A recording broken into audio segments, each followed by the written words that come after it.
Assalamualaikum, Ustaz. Waalaikumsalam warahmatullahi wabarakatuh. Oke, baik Ustaz. Ini teman-teman semuanya sudah ready. Ada hadir dari berbagai kota dari Indonesia.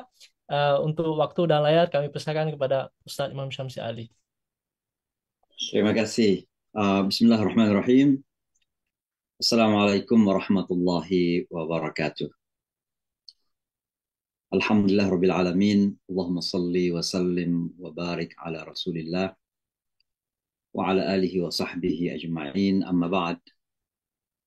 Faqala azza wa jalla fi kitabih al-jalil. A'udhu billahi minasyaitanir rajim. Qad aflahal mu'minun. ثم قال يا أيها الذين آمنوا اركعوا واسجدوا واعبدوا ربكم وفعلوا الخير لعلكم تفلحون.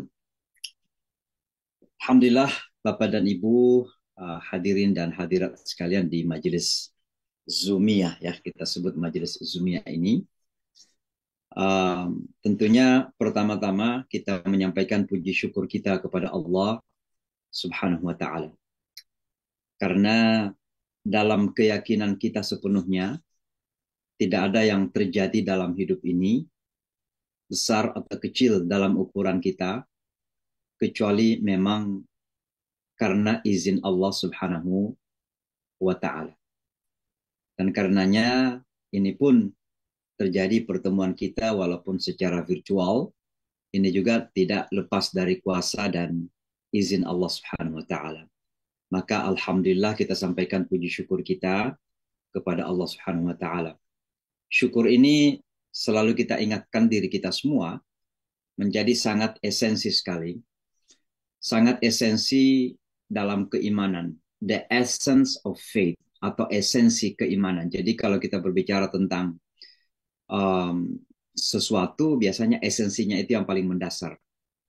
Maka kalau kita berbicara tentang keimanan, hal yang paling mendasar dari iman kita kepada Allah itu adalah syukur kita. Syukur kita. Sehingga para ulama mengambil kesimpulan bahwa makna daripada liya'budun itu bukan sekedar beribadah saja, tapi di balik dari ibadah itu adalah liyashkurun, untuk bersyukur kepadaku. Karena di saat kita mengenal Allah, maka pada saat itu kita akan tersadarkan bahwa betapa Allah maha baik kepada kita dan betapa kita ini membutuhkan Allah Subhanahu wa Ta'ala. Dan oleh karenanya tidak ada hal lain yang harus kita lakukan kecuali bersyukur kepadanya atas segala karunia yang diberikan kepada kita. Dan bentuk kesyukuran kita tentunya adalah dalam bentuk pengabdian yang disebut ibadah dalam bahasa agama. Maka ibadah-ibadah yang kita lakukan itu adalah ekspresi kesyukuran, bukan karena keterpaksaan. Bukan juga sekedar, bahkan bukan sekedar merasa bahwa itu adalah kewajiban, tapi justru itu bentuk kesyukuran kita kepada Allah Subhanahu wa Ta'ala. Bentuk ibadah yang paling tinggi adalah ketika ibadah itu termanifestasi dalam sebuah rasa bahwa itu adalah kesyukuran kita kepada Allah. Bukan sekedar kalkulasi-kalkulasi ingin pahala, bukan sekedar terbebani karena itu kewajiban. Memang betul itu, semua itu betul. Apalagi merasa terpaksa, tapi memang kita lakukan karena ingin kita mengatakan thank you Allah, terima kasih Allah atas segala hal dalam hidup ini. Bapak dan Ibu sekalian, teman-teman semua, kita sudah melewati bulan Rajab. Sekarang ini kita berada di bulan Sya'ban. Dan insya Allah dalam waktu yang tidak terlalu lama, sekitar 3 mingguan, kita akan memasuki bulan Ramadan. Doa Rasulullah SAW ini ada khusus ya untuk 3 bulan ini. Doanya adalah Allahumma barik lana fi Rajab wa Sya'ban wa balighna Ramadan. Ya Allah, berkahi bagi kami Rajab dan Sya'ban dan berikanlah karunia kepada kami untuk masuk ke dalam bulan Ramadan. Nah, bulan Rajab ini didoakan secara khusus karena memang memiliki keutamaan-keutamaan yang luar biasa, yang tentunya bukan kali ini yang harus saya sampaikan, tapi ada 2 peristiwa penting yang terjadi di bulan Rajab, sebagaimana kita ingat bersama. Yang pertama adalah peristiwa Isra Mi'raj, dan yang kedua yang banyak orang tidak ingat adalah peristiwa pemindahan kiblat kembali ke Masjidil Haram. Itu terjadi di bulan Rajab. Dan kedua-duanya memiliki makna yang sangat penting sekali. Karena sholat itu adalah mi'raj kita. Di saat kita secara spiritual berjalan-jalan ke atas menuju Allah dan berkomunikasi dengan Allah, itu salat kita. Dan kiblat itu adalah simbolisasi daripada uh, visi hidup kita yang sangat jelas, tidak kiri dan kanan, tapi fokus kepada kiblat, dan kiblat itu adalah simbolisasi daripada tujuan hidup. Tujuan hidup kita adalah mencari ridha Allah Subhanahu wa taala. Nah, bulan Sya'ban ini tentu adalah bulan yang penuh dengan keutamaan-keutamaan, dan silahkan saja dibaca dari berbagai sumber. Tapi salah satu keutamaan bulan Sya'ban itu adalah dianggap sebagai bulan lapor akhir tahun. Jadi annual report. Jadi semacam report tahunan atau laporan tahunan itu terjadi di bulan Sya'ban. Makanya ada yang disebut dengan nisfu Sya'ban atau pertengahan bulan Sya'ban itu. Bahkan saudara-saudara kita di Asia Selatan itu, India, Pakistan, Bangladesh, itu memperingatinya dengan nama Lailat Bara'ah namanya. Ya, hari keselamatan dari api neraka. Karena pada saat itulah amalan-amalan kita diangkat ke atas untuk disampaikan kepada Allah Subhanahu wa taala, yang menurut sebagian itu dalam sepanjang masa setahunan itu. Jadi semacam laporan tahunan lah kira-kira begitu, ya, disampaikan kepada Allah Subhanahu wa taala. Dan ini betul-betul kita pergunakan betul bulan Sya'ban ini, kita persiapkan. Mudah-mudahan laporan kita positif ya kepada Allah Subhanahu wa taala. Dan tentunya bulan Sya'ban ini adalah bulan yang sangat krusial sekali untuk kita mempersiapkan diri memasuki bulan yang begitu sangat mulia, bulan Ramadan itu. Nah, Bapak dan Ibu, teman-teman semua sekalian, salah satu hal yang tentunya harus kita lakukan di bulan Sya'ban ini adalah perbanyak puasa sunnah. Bahkan Aisyah radhiyallahu anha mengatakan bahwa saya tidak pernah melihat Rasulullah sallallahu alaihi wasallam itu hampir puasa seluruh bulan, seluruh hari, kecuali di bulan Sya'ban, ya, selain bulan Ramadan tentunya. Nah, kembali kepada bulan Ramadan. Bulan Ramadan adalah bulan, kalau kita simpulkan dalam satu kata, adalah bulan kemenangan. Ya, kebetulan tema kita adalah menang dunia akhirat. Maka bulan Ramadan itu adalah bulan kemenangan. Dan ini tentunya perlu untuk kita bangun mindset yang seperti itu. Bahwa kita memasuki bulan Ramadan itu dengan sebuah mentalitas untuk menang. Ya, mentalitas untuk menang. Nah, tentu kemenangan kita sebagaimana sudah berulang-ulang kita sebutkan adalah menang dunia akhirat, ya.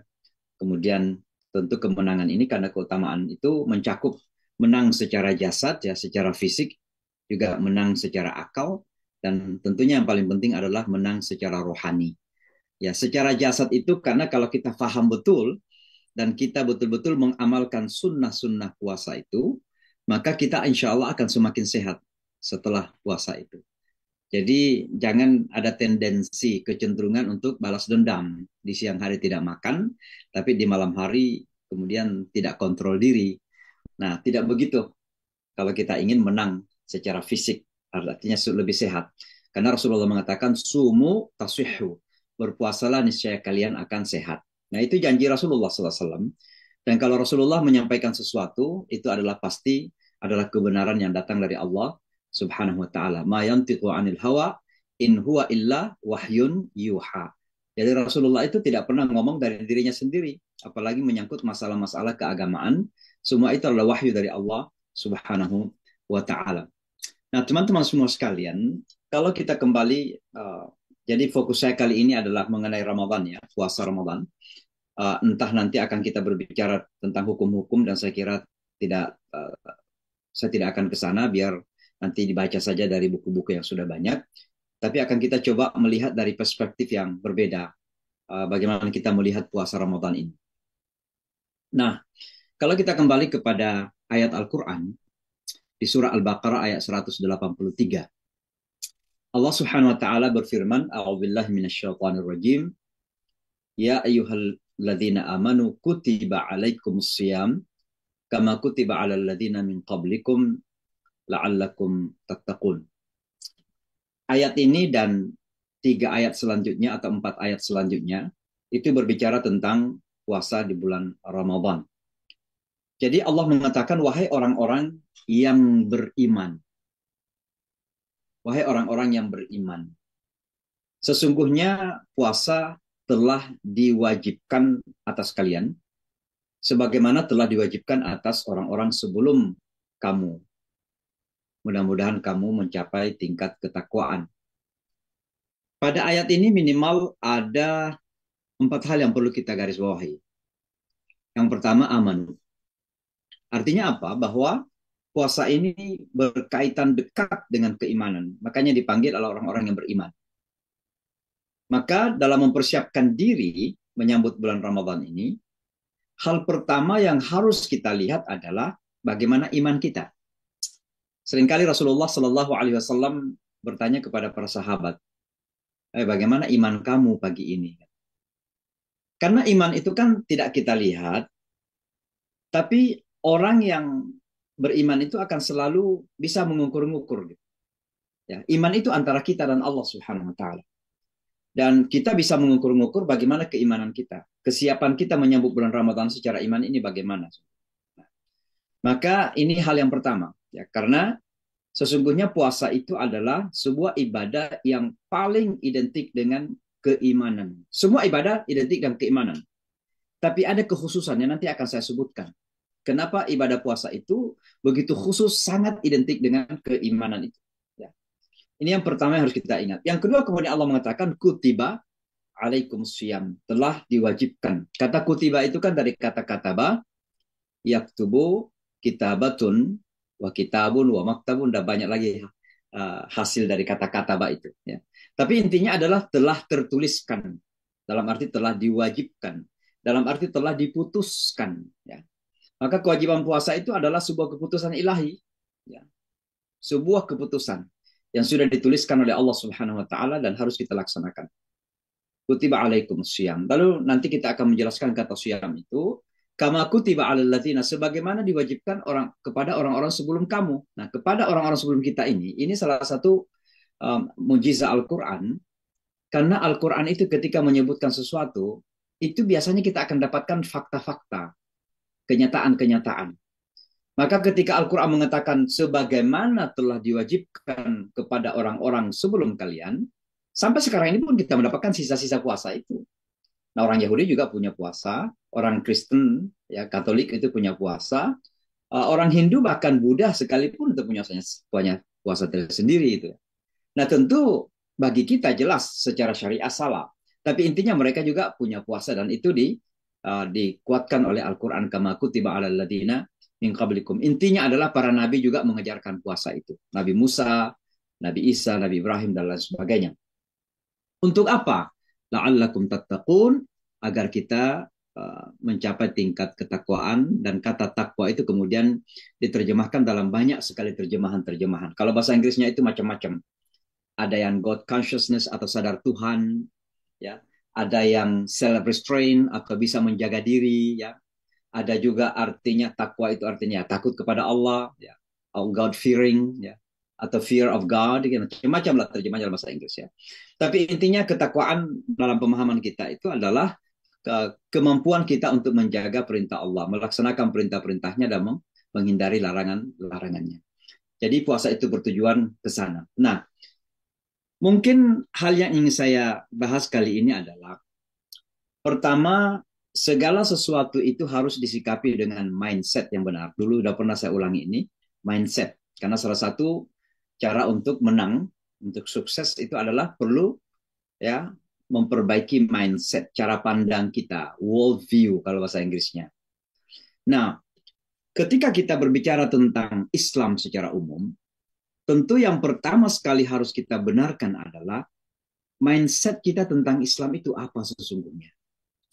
Dan biasanya untuk kita memahami mindset kita benar atau tidak tentang Islam ini, ditanya, kalau saya itu berislam itu kira-kira apa dan untuk apa gitu? Atau bagaimana gitu? Apakah saya itu berislam dengan sholat 5 waktu? Benar. Atau berislam itu dengan puasa? Benar. Atau berislam menegakkan 5 rukun Islam? Iya, benar. Kalau pemahaman kita hanya sekedar 5 rukun Islam itu, ya itulah mindset kita kan gitu. Apakah berislam itu, atau anggaplah berislam dengan baik, adalah saya berhaji berkali-kali? Ya mungkin benar, gitu. Tidak ada salahnya. Tapi pertanyaannya, apakah memang itulah definisi Islam bagi kita? Ternyata definisi Islam itu adalah hidup. Jadi kita berislam itu untuk hidup. Karena Islam itu identik dengan kehidupan kita. Al-Quran mengatakan, Ya ayyuhalladzina amanu stajibu lillahi walir rasul idza da'akum lima yuhyikum. Wahai orang-orang yang beriman, penuhi ajakan Allah dan Rasul-Nya kalau kalian diajak kepada kehidupan kalian. Dan apa kehidupan itu? Ya Islam itulah. Kehidupan kita, Al-Quran dan Sunnah. Maka Islam bagi kita itu equivalent, sama dengan kehidupan. Artinya apa? Berislam itu artinya hidup, atau maaf, hidup itu artinya menjalankan kehidupan itu sesuai dengan ajaran Islam. Itulah artinya beragama bagi kita. Ya. Jadi tidak bisa dipilah-pilah. Kita Islam di pagi hari, di sore hari, di malam hari, di bulan Ramadan, di luar Ramadan, di Mekah, di Indonesia, di mana saja. Kita Islam dalam masjid, kita juga Islam di pasar. Jadi 24 jam bagi kita itu adalah Islam. Nah ini harus mindsetnya seperti itu. Kenapa demikian? Kalau saya tarik ibadah puasa misalnya, kenapa ibadah puasa ini perlu kita tarik seperti itu? Karena kalau kita mindsetnya melihat ibadah, anggaplah puasa misalnya, hanya sebagai semacam praktek-praktek ritual di bulan Ramadan, lalu kemudian Islam kita cuma itu saja, maka 11 bulan seolah-olah kita tidak memiliki dampak puasa itu. Sehingga apa yang terjadi, disinilah kemudian selalu timbul. Ada double standard personality atau split personality. Atau kepribadian yang terbelah. Dan orang Islam ini banyak kepribadian terbelah. Di masjid, Masya Allah, salehnya luar biasa. Tapi di pasar nggak ragu-ragu menipu orang. Ya. Berkali-kali berhaji, berkali-kali umrah, bahkan mungkin saja meneteskan air mata menangis di depan multazam gitu ya. Tapi pulang gitu, dimanipulasi pembukuan, korupsi juga nggak apa-apa gitu. Nah ini kan split personality namanya. Karena ini mindset kita berislam seperti itu. Seolah-olah Islam di Mekah, begitu kita tinggalkan Mekah, Islam kita taruh di Mekah. Pulang kita ya sudah, lain lagi. Gitu. Demikian juga, maka ibadah puasa ini harus kita pahami dalam konteks keislaman seperti itu. Jadi pertama, ibadah puasa ini tidak adalah menyeluruh dalam kehidupan kita. Saya ingin mencoba mengajak cara berpikir kita ketika menyebut kata puasa itu bukan sekedar menahan makan minum dalam 30 atau 29 hari. Tapi coba kita melihat bahwa puasa itu adalah keseluruhan kehidupan saya itu berpuasa. Nanti saya akan jelaskan apa yang dimaksud di situ. Jadi ada pemahaman komprehensif, menyeluruh. Ya, menyeluruh, pertama. Yang kedua, puasa itu menjadi bahagian yang terkait dengan seluruh aspek kehidupan kita. Kita puasa di bulan Ramadan di siang hari. Begitu kita sampai di pasar, kita harus puasa. Puasanya apa? Puasanya adalah menahan diri dari ketamakan yang berlebihan sehingga cenderung menghalalkan segala cara. Itu kan puasa itu.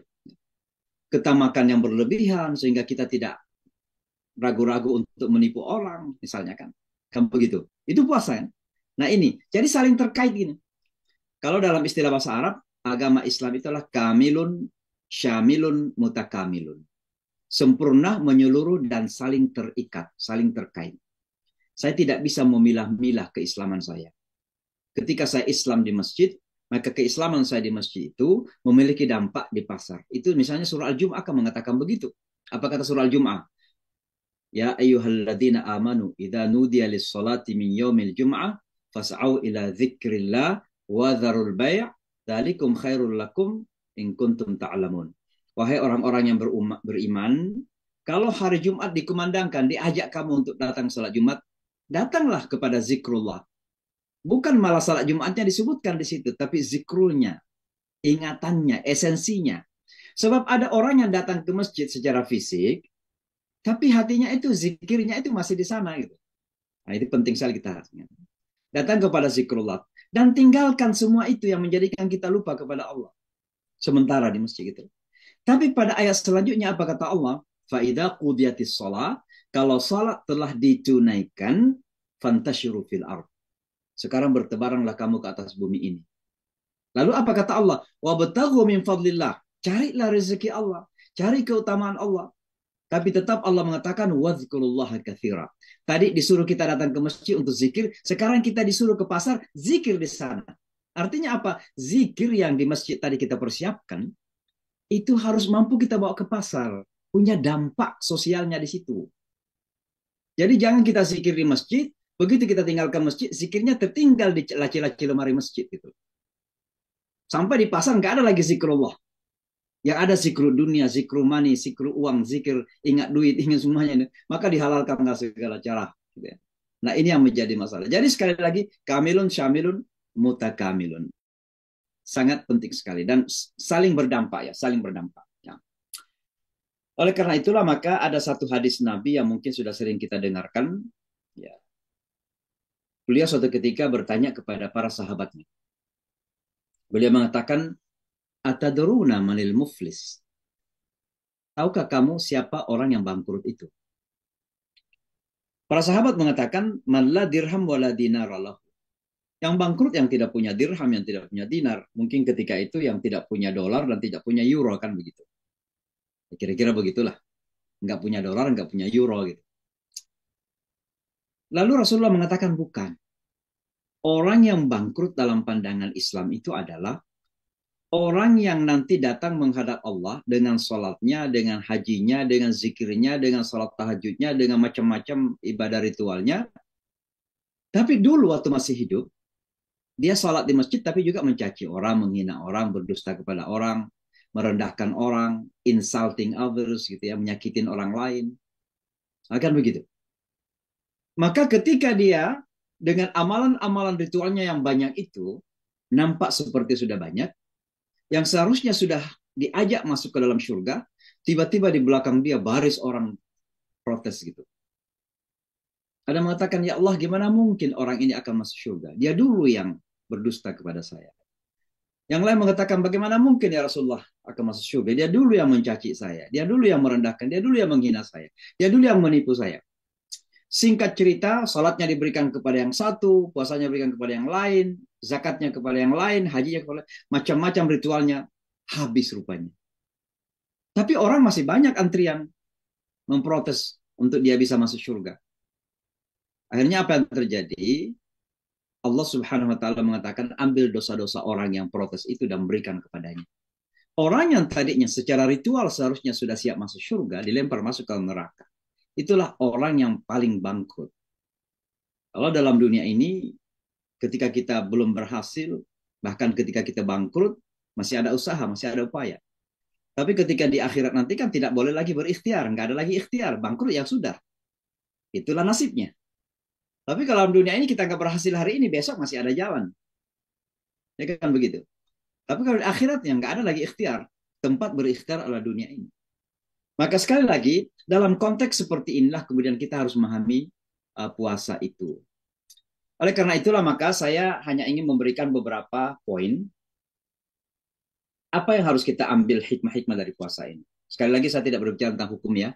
Mungkin nanti kalau tanya jawab, kalau ada yang ditanyakan secara khusus tentang hukum, apa yang harus dan tidak boleh, silakan. Jadi yang pertama adalah puasa ini mengajarkan kepada kita tentang makna keimanan. Kembali kepada amanu tadi itu. Dan teman Bapak dan Ibu sekalian, keimanan bagi kita itu adalah fondasi kehidupan. Segala sesuatu hanya bisa berdiri tegak ya dalam pandangan agama Islam ketika keimanan kita kokoh.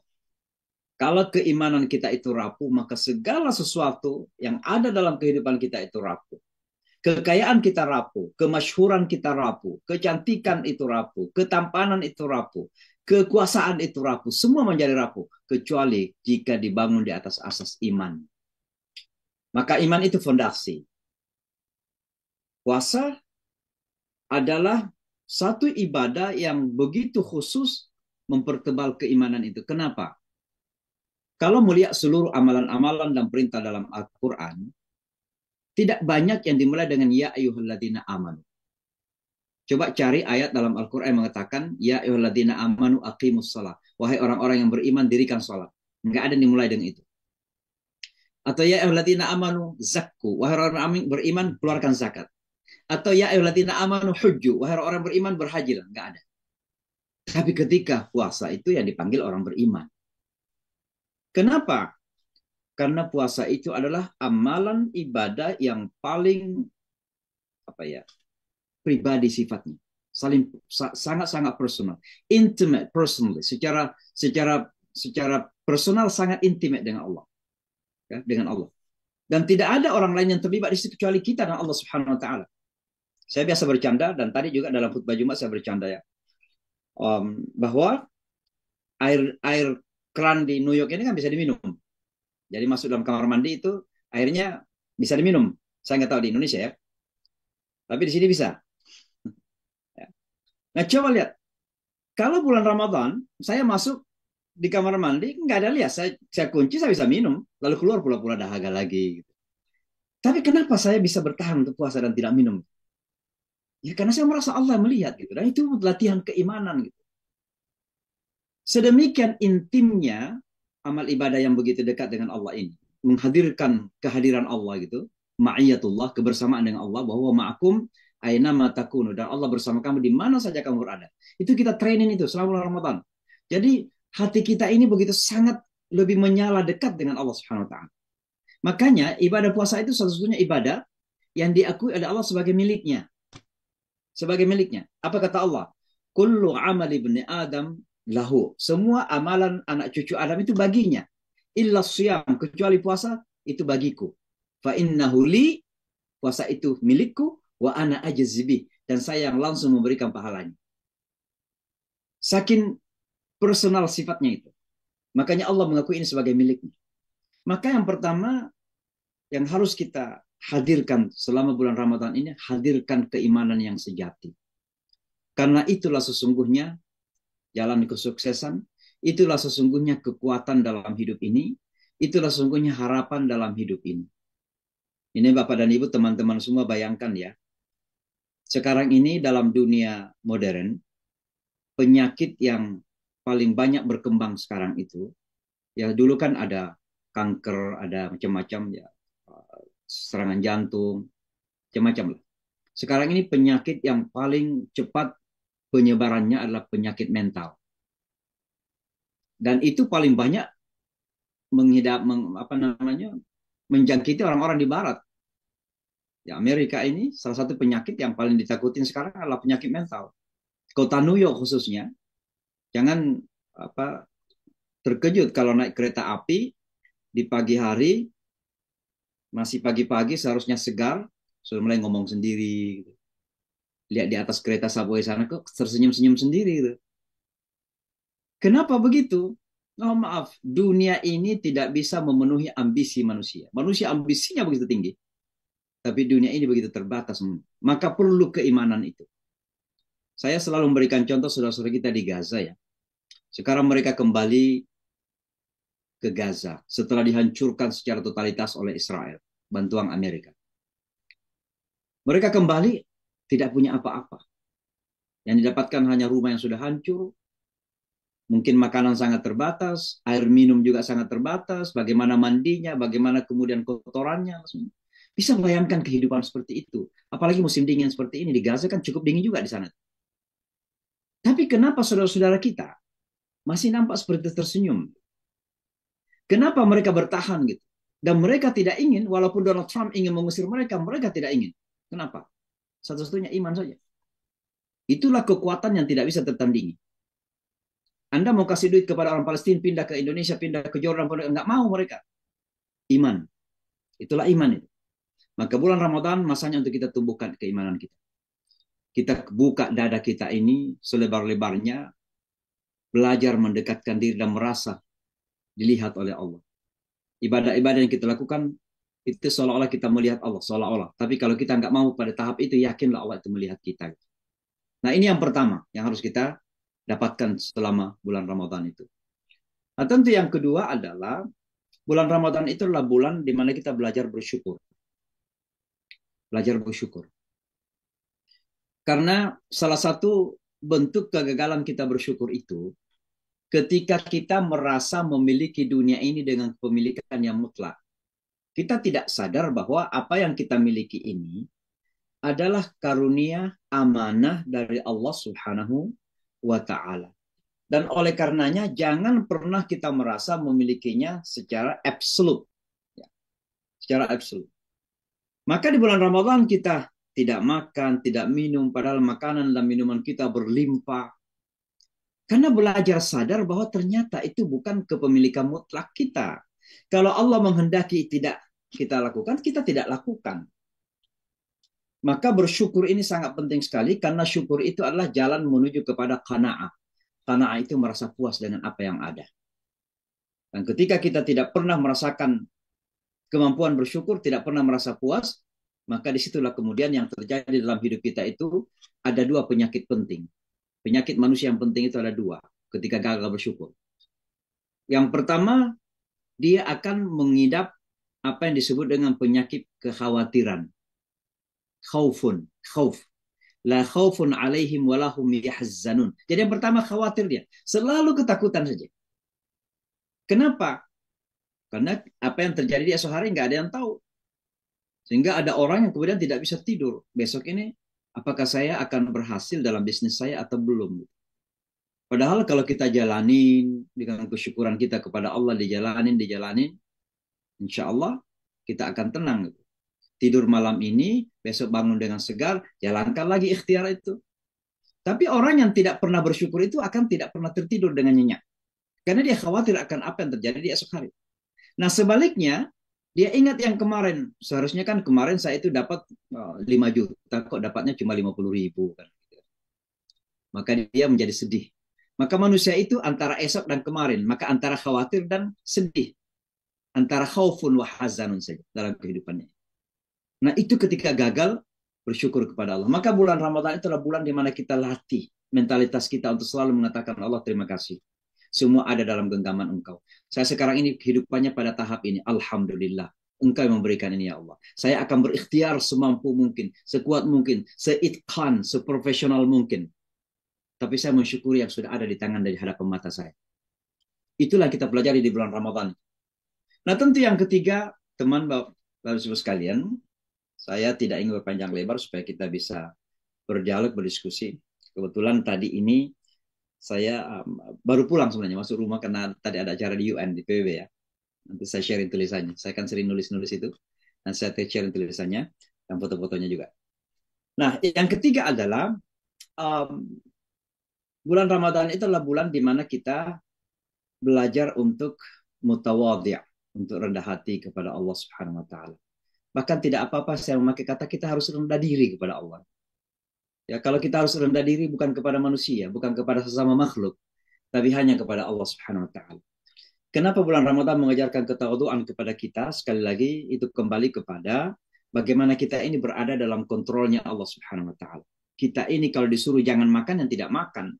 Kalau disuruh makan ya makan gitu. Jadi kita berada dalam ketawaduan kita kepada Allah Subhanahu wa taala. Nah, Bapak dan Ibu sekalian, tentu mungkin yang terakhir saja, kalau nanti ini masih akan kita lanjutkan lagi. Ada catatan saya itu ada lebih 50 poin-poin yang bisa kita pelajari selama kita berpuasa di bulan Ramadan itu. Tapi saya akan sebutkan satu saja dulu, terakhir ini malam ini. Yang terakhir sekali adalah kembali kepada makna tadi. Ya alladzina amanu kutiba alaikumus siyam. Nah, apa artinya som? As-som atau as-siyam itu diterjemahkan dalam kata bahasa Arab yang lain dengan al-imsak. Nah ini teman-teman kan di Indonesia ada kata imsak itu kan. Biasanya kalau sudah masuk imsak sekitar 5 atau 10 menit sebelum azan sudah tidak makan. Padahal imsak itu artinya menahan. Jadi seharusnya imsak itu dimulai ketika Allahu Akbar, azan. Nah itulah imsak terjadi. Nah tapi itu kan pembahasan fikih. Yang ingin saya bahas di sini adalah bahwa makna daripada puasa itu adalah menahan. Dalam bahasa Inggrisnya to restrain, to abstain, to control, to overcome. Banyaklah terjemahan yang lain. Tapi intinya adalah menahan. Nah, kenapa kata menahan ini sangat penting sekali untuk kita dalami? Karena percayalah, berbagai evils atau kejahatan-kejahatan, berbagai penderitaan-penderitaan, berbagai bala, berbagai bencana yang terjadi dalam kehidupan manusia itu adalah karena kegagalan manusia menahan diri. Dan ini kembali kepada satu realita kehidupan manusia, bahwa manusia itu dilengkapi dengan satu alat yang sangat penting sekali. Alat kehidupan. Apa alat itu? Itu yang disebut dengan hawa nafsu. Saya menyebutnya alat. Karena dengan hawa nafsu itulah manusia kemudian diberikan tugas khusus oleh Allah di atas bumi ini untuk menjadi khalifah. Dan salah satu makna terpenting dari khalifah itu adalah membangun dunia ini, memakmurkan dunia ini. Maka khalifah bukan hanya dalam perspektif politik yang kita pertentangkan, perdebatkan. Tapi secara umum, khalifah itu artinya makhluk yang disebut manusia ini punya tugas khusus untuk membangun dunia ini. Dan untuk manusia bisa membangun dunia ini, memerlukan alat tadi itu yang disebut dengan hawa nafsu. Maka sejak diciptakan manusia itu dilengkapi dengan itu. Wa nafsin wa ma sawaha fa alhamaha fujuraha wa taqwaha. Nah, hawa nafsu ini sangat esensial sekali, sangat mendasar sekali, sangat penting sekali. Karena tanpa hawa nafsu, dunia ini hilang. Dunia ini sepi, dunia ini hancur. Dunia ini tidak akan kemana-mana. Tidak akan ada peradaban, tidak akan ada pesawat, tidak akan ada Wall Street, tidak akan ada apapun yang kita lihat dalam dunia ini. Semua itu terwujud karena hawa nafsu. Sayang sekali bahwa hawa nafsu manusia ini bermata dua. Bisa memiliki mata yang kemudian membawa kita kepada positive direction atau tujuan yang positif, tapi sekaligus hawa nafsu yang kemudian menjadi awal dari segala bencana yang terjadi dalam kehidupan manusia. Maka ketika hawa nafsu gagal untuk kita kontrol, untuk kita restrain dalam bahasa Inggrisnya, atau kita gagal imsak tadi itu, pegang, asal usul kata imsak itu artinya memegang, umsikul kitab artinya saya memegang buku. Kita gagal pegang, kita gagal kendalikan, kita gagal arahkan, kita gagal pergunakan, tapi sebaliknya justru kita dikendalikan, kita yang dipergunakan, kita yang diperbudak, maka disitulah awal daripada bencana yang akan terjadi. Maka kalau kita kembali kepada berbagai ayat dalam Al-Quran, hawa nafsu ini bahkan wal'iyazubillah bisa dipertuhankan oleh manusia. Ara'aita man ittakhadha ilahahu hawa. Muhammad, pernahkah kamu lihat siapa yang menjadikan hawa nafsunya sebagai Tuhan, sebagai sembahan? Dan ternyata banyak manusia yang menjadikan hawa nafsunya sebagai sembahan. Sembahan itu artinya sesuatu yang paling kita pentingkan di atas segala-galanya. Nah, kalau kita menjadikan Allah sebagai sembahan kita, maka Allah di atas segala-galanya. Tapi ada orang hawa nafsunya di atas segala-galanya. Nah, itulah Tuhan. Jadi mempertuhankan hawa nafsunya. Nah, teman-teman sekalian, dalam surah An-Nazi'at misalnya, kita ambil satu contoh saja. Bagaimana kegagalan mengontrol hawa nafsu ini membawa kepada kehancuran-kehancuran itu. Coba baca surah An-Nazi'at di juz Amma. Jadi juz Amma itu ada Amma yatasa'alun, lalu surah kedua di bawah dari juz Amma, wan nazi'ati gharqa, ya. Nah, pada di akhir surah An-Nazi'at itu Allah mengatakan begini. Fa idza ja'atit tammatul kubra yauma yatadzakkarul insanu ma sa'a wa burrizatil jahimu liman yara fa amma man tagha wa athara al hayatad dunya fa innal jahima hiyal ma'wa. Nah, saya mulai dari amma man tagha. Maka barang siapa yang melakukan tagha, apa tagha itu? Melampaui batas. Ada namanya tagut kan? Tagut, tughyan. Ya. Jadi kekuasaan yang tirani namanya taghin, bahasa Arabnya gitu.